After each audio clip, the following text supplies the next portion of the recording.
Tim Scott, does he deserve the attention that he's getting? Some of it positive, most of it negative. Today we examine that. Yes. Yes.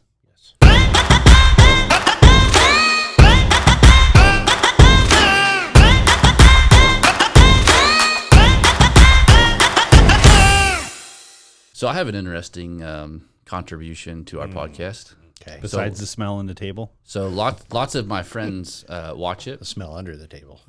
Lots of my religious friends. Oh, you're calling religious friends, not Pharisees. friends of faith? Yeah. Friends of faith. Friends of faith, right? Is that a better word? I Are don't they know. religious? Are they in our friendship circle? Well, the two of us, yes. Do they maybe. like coffee beans? Well, they had a comment about the podcast. Oh. Yeah, it's probably Good or bad? coming toward me. I thought it was hilarious. Oh. Yeah. Probably about Mike then. Well, they said they thought it was good that there were two conservatives and one liberal on the show. Oh. Was that exactly what they said, though? They said that one of us was really liberal. Like, what kind of liberal? Now, the question is, which one of us? What kind is it? of liberal? It's open-ended. Is that you or me or him? A flaming liberal. So, I thought about this. What is more offensive, being thought of as a flamer or being thought of as a You liberal? already Which can't say offends you that the word. words? Yeah. I mean, What's a flaming liberal? I don't know. And who would think any of us were liberal? But I thought it was hilarious. they obviously don't know you very well. You're coming. Oh, wait. Oh, so it's me. Yes. Oh, You're well, he coming didn't across say. on these podcasts as Well, he's the devil's advocate always. I'm playing the devil's advocate. I am. And we don't do anything to help our audience I am know not. that that's not what he thinks. That's That's right. not. Yeah. so. No, exactly. I'm not. I just try to view it from that. I've working out in a secular world and I've worked in a lot of churches. Some are yeah. liberal. Sometimes you have to be very careful. You have what to you be present all, even as the all gospel. things, all Political. things to all Yeah. people. So Yeah, in you the past. you mainly just want to be politically correct. No, you want to be nice enough So, to get the job done and get Tell paid. us about your eyes, right? Your eyes are dry, so you haven't cried in a couple of days. Yes. Well, I Because they've guess been I'm too not dry. crying at night. I can cry during the day, but at night I my heard eyes that the other seal day shut. when you were praying at lunch and you Yeah. thanked the Lord for me and Rich that you started. That's He did. great. Thanks. Thank Well, you. you're welcome. I mean, he said, "Does my crying bother you?" And I said, "Yes." As he's Good Lord. as he's teared up thanking the Lord for us. Yeah. That's great. Well, I was See what glad. I deal with? That's why I'm playing the flaming liberal. Is because I have to deal with this. I don't think you're flaming. No, just liberal. I didn't say that. I just don't think you're flaming. No, but anyway, yes, my eyes have something's happened.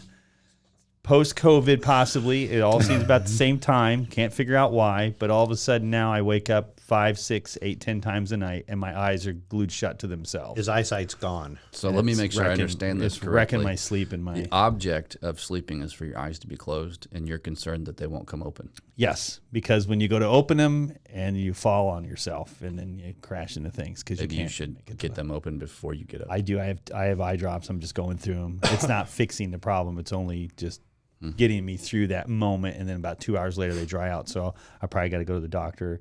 When I went in for an eye exam last year, just at Walmart to get see if I needed glasses. You should never go to Walmart for anything medical. I just I'm got. just I wanted saying. some reading glasses. That's all I wanted. They took an eye exam. Big mistake. Cheap. I didn't have any insurance. They probably messed up your eyes. No, We the should call guy corporate. just said he can tell because he sees enough of them. Your tear ducts are swollen, and so I don't know if it was related to my cholesterol, my blood pressure, or COVID. Overuse. Overuse. My eye could be that My too. knee But swells up when I use it too much. yeah, but it's weird. It's just all of a sudden. I've never had it happen. Never had it happen. Just all of a sudden happen. I So it think is causing overuse. me some He's discomfort. got swelling eyes. So it's the last time I cry for you guys in a prayer. Thank you. No, it's not. No. Oh yeah, I'll never pray for you again. I'll just be like, I you don't go. care. But Now we're right back to the liberal thing. yeah. That, Satan works that way. that's just how so he you know. works. Oh man, that's just too much fun. So the president gave his address, and lives in Tim the White Scott, House. a Republican governor of Georgia, I believe, gave a response to that, and it generated quite a bit of public media. You think it did? Yeah. And so I thought we would just go through and examine just a few of the things that he said. And I want to begin with this one. He says, "Becoming a Christian transformed my life. But for months, too many churches were shut down. Most of all, I'm saddened that millions of kids have lost a year of learning when they could not afford to lose a single day. Locking vulnerable kids out of the classroom is locking adults out of their future. Our public schools should have reopened months ago. Our counties did, private and religious schools did. Science has shown for months that schools are safe. That's a tough statement. So it's safe for who? That's always the thing that I keep coming up. And I got some friends that are teachers. I got one that's a teacher, and when we talk, it's like they wanted to go back to school to teach, and he's like half the other teachers just they don't want to because you got older teachers. They were afraid they're going to die, and then you had the teachers that don't really. There are some teachers out there that don't care, and I can say this for a fact. I did work in the school system outside of Chicago for a few years back in the day, and I did you get fired? Or? No, I left because it was not. But yeah, there's a lot of, it's not about the kids. It's about the unions. Yeah. Yeah, union control, right? Oh my goodness. Yep. Yeah, I should have been a conservative in Chicago in a school union when it came voting time. Well, there's no doubt that face-to-face contact and teaching is needed. That's missing. Wearing a mask makes it hard. My little 5-year-old grandson gets very confused if he doesn't see your face and see your expressions and things like that. So it definitely has hurt in that area for sure. Well, and it's affected. So we have a 5-year-old son that has some pretty significant speech delays. Well, it's almost impossible to get those speech delays caught up when you can't see the way words are enunciated. So we're trying to teach a kid how to make a K or a Z or a T or roll an R. Well, if you can't watch the mouth physically do that, I mean, teaching him to do that at school is almost impossible. So he's almost gotten, other than the work we do with him at home, he's very little improvement. I think some of the articles I read, the going thing is like, and I've heard this again from some teacher friends and stuff like that, like half the kids shouldn't even go to the next level.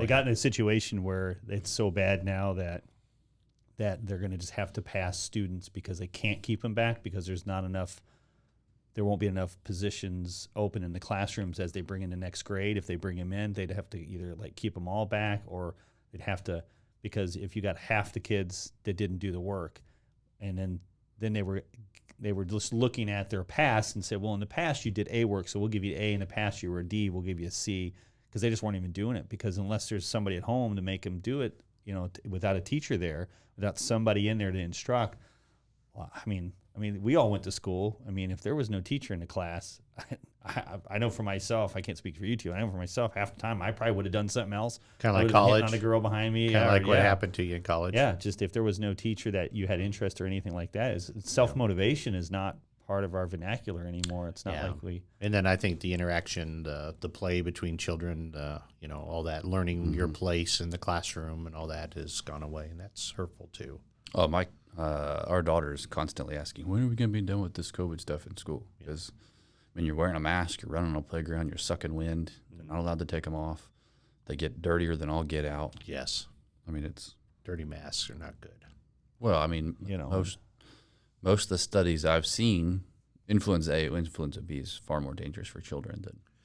I think whenever you have an issue that's supposed to be driven by science, but it's driven by politics, it makes it very difficult because you have 50% of people that feel strongly one way, 50% that feel strongly the other, and whatever you do, you're going to make 50% of the people mad. Correct. So I think it's a very difficult position. I actually feel for politicians a little bit with stuff like this because what do you do? Well, you know that as a church leader, right? As a senior pastor. Yeah. Not everybody agrees with decisions, and we're making some pretty big decisions about masks and temperature taking and things like that. Or using two parking spaces. So, Robert does do that. Yeah. It's a massive car that he has. Yeah. Well, he needs plenty of space around it in case he runs out of gas and we got to push it. Yeah. So make sure. So I he's didn't thinking say ahead. That. You said that. Well, he's thinking I'm ahead. not allowed to say that. Yeah. It smells like beans in here. Forethought. I was thinking ahead. Not those. Yeah, not that kind that was of. actually smart. Yeah, I know. Smart of you. I'm with you. Well, and whether we like it or not, it is a financial decision. Yeah. At that level, it's especially during COVID. There he goes, thinking about money again. Seems like that's the theme of every one of these Maybe podcasts. that's why he's using up 2 parking spaces because Oh. he's going to get another car, That could and he's be. got to already keep it for himself. Well, Even it's though we a- have a whole parking lot. This is a 2008 model, so I can see why he doesn't want to Yeah. get it scratched. It's high dollar. So the next thing he says that we could discuss is, nowhere do we need common ground more desperately. Wait. Hey, I got a question. Did you just talk about grounds, like coffee grounds Like the coffee I spilled on the table before we started filming. and the coffee you I spilled mean, not at? before we start filming, like right when we were going to do it. And it's Yeah, just and covered. then he spilled coffee at lunch today too. What did you feeling okay? what did the waitress say? I think he's too jittery because he drinks too much coffee. What did the waitress say to you? Can't say it on the air. I don't think it's Cannot be appropriate. repeated. My for senior our pastor got televised. cussed at by the waitress today for spilling his coffee. And trying to help. Yeah, and I was trying to help clean it up, and she still cussed at me. And he tried to clean it up, didn't do a very good job, and she looked at it and went and got another. What senior pastor knows how to? Oh, my dad. My dad's a good. Oh. He cleans a lot. So maybe he just didn't learn that in school. Maybe Yeah. it wasn't a clean up after yourself. He This- definitely didn't teach his son either. Yeah, no. This is a common theme with Robert. I watched him in a deacon meeting one time, full on spill a whole coffee onto his lap, and it hurt. Right, Robert?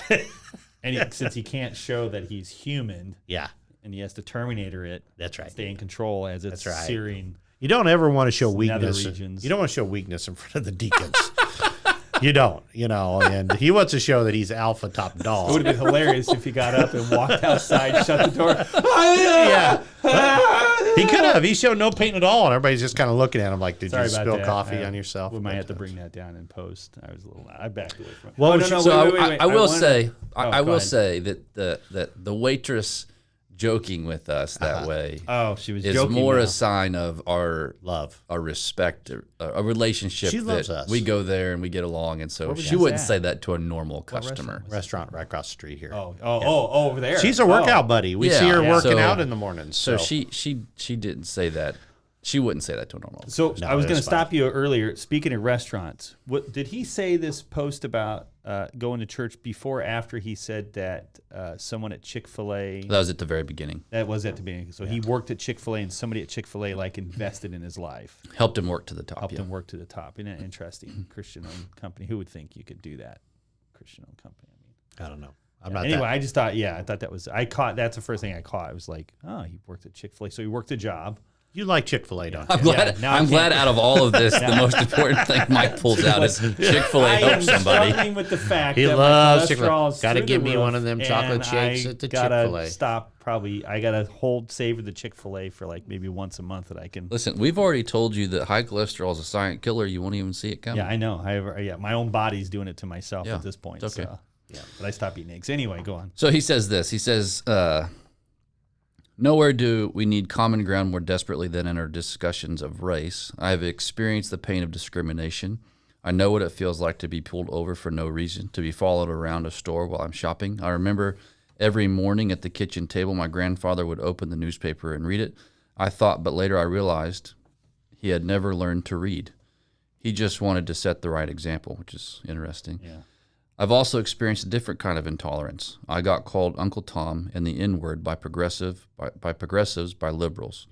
Just last week, a national newspaper suggested my family's poverty was actually privilege because a relative owned land generations before my I time. don't even understand what that means. And he'll go on to say that America's not racist. Which then that's why they turned around and asked Kamala Harris, the vice president, if she thought it was racist, and they all backtracked on the whole racist thing because now you've Well, I think the whole process of calling him an Oreo is racism in reverse. Does it get any more racist So than that? let me. I'll go back to my past, and I've actually had that happen. So when I You've been worked- called an Oreo? yes, funny enough, yeah. And let me Like explain. a reverse Oreo? Reversed Oreo, yeah. So why did they call you this? So we were in the tech department, and my friend and I were both. We are us, and we had another You're guy white. come in. We're white, Okay. and we had another person come in who worked in the online and in the website development, and he happened to be black, but he was not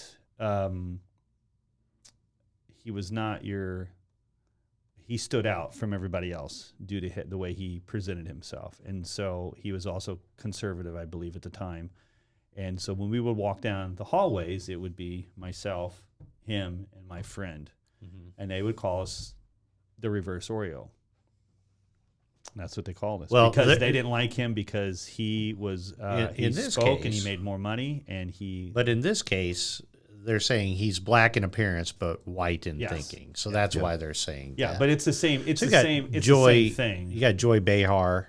Isn't it amazing that Jimmy Kimmel, Joy Behar can be the judge on what's racist and what's not? You know, I mean, where have we come in society today? But he was my friend. That was used getting, to be entertainment. Yeah. Now it's almost like news. Well, they both used black faces in entertainment at one point in their career. My friend got judged harder by the people that work there because they were all black. And then when they found out his wife was white, it really hit the ceiling. And then nobody talked to him, and they just treated him like what is really it bad. about black conservatives that drives liberals crazy? Have you noticed this? Yeah, because Voddie Baucham would be put in this same kind of category. Right. It's like if you're a black conservative, the liberals just go crazy. Dr. Carter. I can't think of his name. Ben Carter. Ben Carter. Yeah, Ben Carter. Oh yeah, they hated. I mean, I think that's what's going on here. Is it jealousy, or is it like the politics are so tied to their identity that if you go the other way, identity politics. You are well. So is America racist, or is there still racism in America? You see the difference there. Which is a distinction he's making, or a Voddie Baucham would make. Right, and I think that's what he's guilty of, is being a black conservative. I think that's why people are attacking him. And on that, he says later, the American family deserves better, and we know what better looks like. Just before COVID, we had the most inclusive economy in my lifetime, the lowest unemployment rates ever recorded for African Americans, Hispanics, and Asians, and a 70-year low for women. Yeah. That didn't come from liberal think tank over here that made a policy change. That came from a racist white president. So it doesn't matter. It doesn't count. You don't get it the way that you want to get it. But haven't we moved past that? I mean, we've had a black president, Obama. Yeah. Well, there's not enough of them. And think about this. You know, as I was thinking through this, Dr. Martin Luther King was conservative in his thought and his values. He believed in absolute moral authority in things. But he never was attacked like what we're seeing this man attacked. Well, weren't at one time times have changed. Weren't at one time the sides shifted in their view of things? Mm-hmm. We don't teach on that anymore. They took that out of history. Yeah. So it was reverse. Well, I think it gets difficult. This is where it gets difficult for me, is when you have, and I've shared with some of my friends that are black, is that when you have one set of what I would determine to be theologically grounded individuals on one side of the fence, so the liberal side, in terms of maybe not even, that's unfair, that would sit on the side of the fence that don't necessarily agree with Voddie Baucham or like this guy or Dr. Ben Carson, that their thought is different than those, so they would see racism in a different light. Yeah. And then on the other side, you got guys like Voddie Baucham, Tim Scott, Dr. Ben Carson, in that camp over there, that take up a line on racism that's completely different than we're seeing in our culture, anti-CRT and all those kinds of things.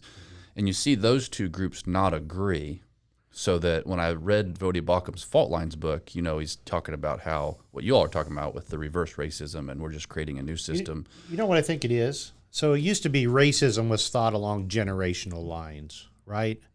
But now I think it's so politicized. It's like political lines now are causing racism. Mm-hmm. Depends on what side of the political spectrum you are, whether you think racism exists or not. It seems like it's shifted there from generational racism to political racism.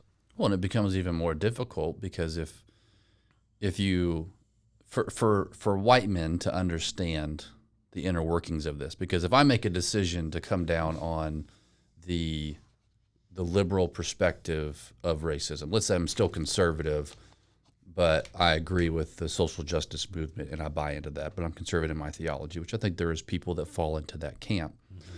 Well, guys like Voddie Baucham would say that I'm wrong and I'm biblical. Right.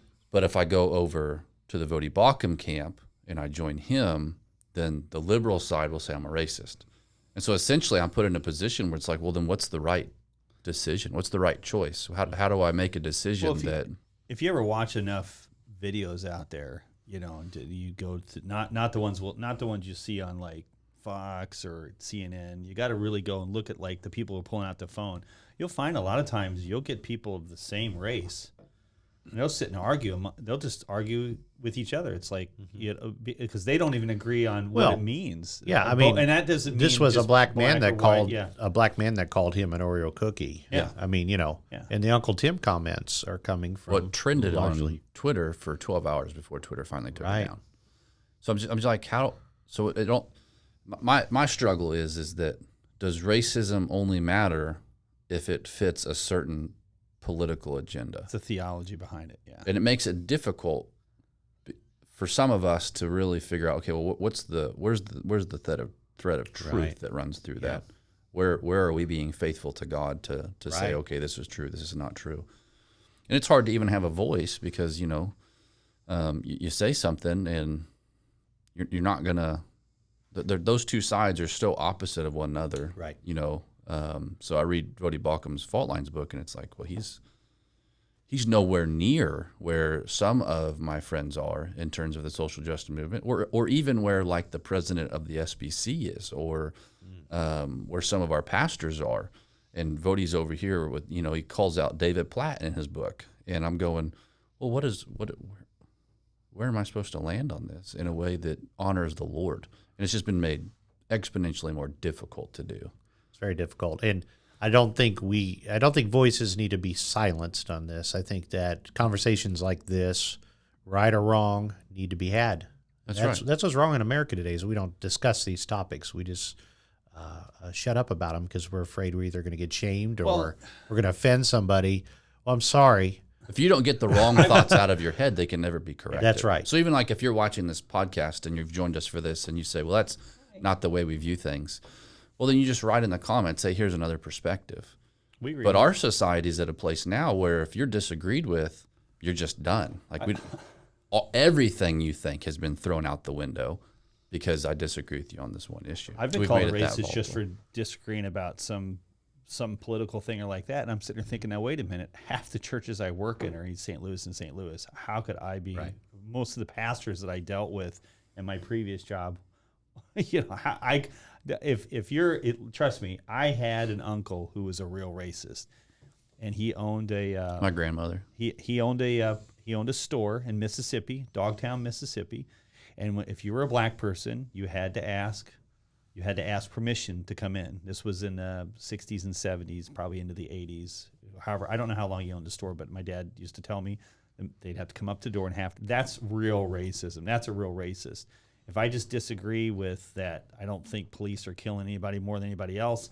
That's nothing compared to real racism. I don't think we're far enough away from Jim Crow to say there aren't lingering effects in America with racism. And he wouldn't. He even says there, I've been pulled over, followed for no apparent reason. There still is. Yeah. There still is generational racism. But we're at a point where you can literally look the wrong way or dress the wrong way, and you're a racist. That's why I think what Tim Scott did was actually remarkable, because this was a speech giving in response to another speech. Typically, those aren't any good to begin with, but this was exceptional. Well, and I don't think it's life into it. It's a conservative black voice that isn't going to be silenced. I don't believe. I think he did a very good job. I was surprised. I didn't even know who he was till this. Well, it points out to me the difference. So, for me, I look at people on the left that say racism is an issue. Some of the things that are happening to the black community are wrong. You go over and you look at the Tim Scott, the Voddie Baucham camp, and they would say racism is an issue. Yep. Some of the things that are happening are wrong. But what determines whether or not you are racist in some of those instances is your proposed solution. Yeah. That's where the difference is how are we going to solve this? And that's where the lines don't seem to be lining up as much. If we were a Christian nation, it should be easy, right? Well, we're all sons of Adam. We're all daughters of Eve. We're all of one blood and one tribe. If you're rich, poor, one color or the other. So interestingly enough, Tim Scott says this. He says, Let me back up one paragraph. He says, "We are not adversaries. We are family. We are all in this together, and we get to live in the greatest community on earth, the country where my grandfather in his 94 years saw his family go from cotton to Congress in one lifetime. So I am more than hopeful. I am confident that our finest hour is yet to come." And here's the key. He says, "Original sin is never the end of the story. Not in our souls and not in our nation. The real story is always redemption." Yes. Like, that's a level deeper than Preach just surface level like, for him to use the word original sin, like, I was kind of struck by that. That's a term used by someone who's actually taken the time to consider Christianity, not Strong just use Christian. it as Yeah. his benefit. Amen. Preach Yeah. it, brother. But that is where we are, Yeah. right? I mean, redemption is the goal. The goal is not saving the United States of America. Nope. The But goal redemption is means not change. well, and the goal is not even that we would end up with some kind of worldwide utopia where complete fairness is found. The scriptures are clear. We're never going to get that. The goal is lost people coming to the Lord. That's right. Salvation. But that's And- a defeatism attitude that they may say that isn't real. That's where they may Well, say sure. play That's that. secular thought. And I would say that's what you think when you don't realize that Jesus wins in the That's end. right. And it's all about it's about relationships, No, right? sorry. I mean, that's the I think simplest you said command that in the Sunday. Bible: love God, love your neighbors. Yeah. Well, we've lost the connection to God. Yes. We've lost the relationship with Him. Even Christians have, in some instances, on a daily basis. Yeah. If you're in touch with that and you're focusing on that, then the rest should take care of itself. Yeah. You It know, should. the relationship with your fellow Christians, and then as a byproduct, because of those relationships, we are the body of Christ. You know, Christ is the head, we're the body. Well, what's the body? It's visible. It's something that people should see, and we've lost that. Well, and the church is the only hope to the race issue. Yes. I mean, it was in the first century. So in Acts chapter 5, is it chapter 5? Yep, that's what I preached on. Yeah. Acts So 5. the women are bickering over getting food and not getting food, and so they have to appoint disciples to take care of the issue. Well, it was the Hebrew women and the Gentile women, and they couldn't get along. It was a race issue. You go to the book of Philippians, and Paul's writing about unity. Well, he's writing about unity because they were divided upon race lines. It was the Hebrew soldiers and the Roman soldiers and the Greek soldiers and the Philippian soldiers, and they couldn't get along. But now they're saved, and they're in the body of Christ, and they have to get along. Wasn't that part You of had, the deeper context of the woman at the well? It wasn't just because she was a woman at the well that was sleeping around. She was a Samaritan. She was not of somebody that he was supposed to talk to and give any credence to. And then you have teach the Jesus. Jerusalem Council in Acts chapter 15. It's a whole book of Acts, right? I mean, it's right along the same lines. Yeah, it's redemption throughout. People were coming to Christ, and it didn't matter what race or country they were from. They all came to Christ. I think the Converted. church just has to take a stand to say racism will not be a part of us. Yeah. It will not. We may not be able to control whether or not it's a part of our society. Where we can have say, then we should have say, which thankfully we live in a country where we can have say. Yep. So far. But even if it doesn't turn out that way, the world can be full of racism. It can be full of animosity and hatred and violence. And the church take a stand of saying, but that will not be who we are. That's right. That will not be the position that we take. And they need to vocally do that, because I think that's where we've fallen short also, is the church has been silent on these issues for far too long. All of them. Yes. Yeah. And accountability. I think if you're in a Have church, to back it up with something. that's right. You've got to hold people accountable to say, hey, we can't act that way. We can't treat people that way. Yeah. Well, and the problem's going to look different. different in different places. Yeah. So I've just noticed more down here than I have when I was up north. It's like every church up there was multicultural. I think the diversity of the area is going to have a large impact on.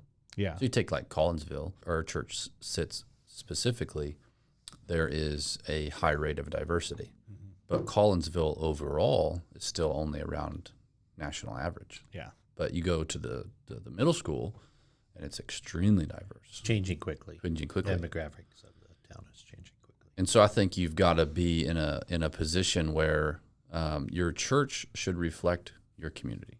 Yep. So if you're in a community that's 99% black or 99% white, then no one should be judging you because your church is 99% black or 99% white or it's primarily Hispanic. But if you're in a community that's diverse by its nature, then your church should strive to be diverse by its nature. And so I think sometimes the diversity of community gets lost in that, so that we start taking guys that don't even live in a context where diversity is an option, and then we are wondering why they don't grasp this. Well, they don't grasp this because it's not on their front door. Yeah. And I wouldn't grasp this if I didn't pastor a church in Chicago that had numerous nationalities in it, and then come here and we're surrounded by an area that's ethnically diverse. Were you downtown? Bolingbrook. Bolingbrook. Okay, so yeah, it's almost kind of like where we were at. Kind of. Thank you for joining us on this episode of Are You Wrong? We got the opportunity to examine Tim Scott's rebuttal. I didn't do anything this time. I didn't say nothing. You guys are terrible. Laughing. I was not laughing. You're gonna screw this up. Go ahead. I'm just gonna stare at that panel over there, that ugly color. I don't know who picked that teal. It's gross. Or aqua, whatever it is. All right. We're glad that you joined us for this episode of Are You Wrong? And we hope that the things that we discussed today were helpful to you in your life and maybe your ministry. Word. And thank you, Richard. I appreciate that.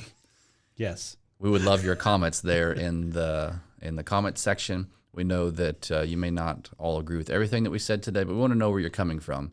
And we believe that the only way we can really get any better at this situation and these things that are going on in our society is if we discuss. And so, we're okay with being wrong. That's the name of the show. Yes. So, yep. And there you go. Mike and Rich are often wrong. So thank you for joining us. Comment below. Subscribe if you liked it.